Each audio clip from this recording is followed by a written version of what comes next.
আমার মা কাঁথা সেলাই করছে 4টা, 3টা যত্ন কইরা রাইখা দিছে। আমি জিগাইলাম, এত কাঁথা দিয়া কি করবা? চোখ কানা হইব, শুই রাখো। মা হাইসা শুই কাঁথায় ঢুকাইতে ঢুকাইতে কইল, 4 ছাওয়ালের লাইগা 4টা, মইরা গেলে রাইখা যামু কি? আমি কইলাম, তাগো জমি দিলে হয় না? আমার সহজ সরল মা তাকায়া থাকে।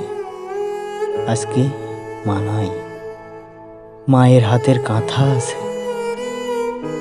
মনে হয় মায়ের হাতের নিচে ঘুমায়া আছি কত শত বছর।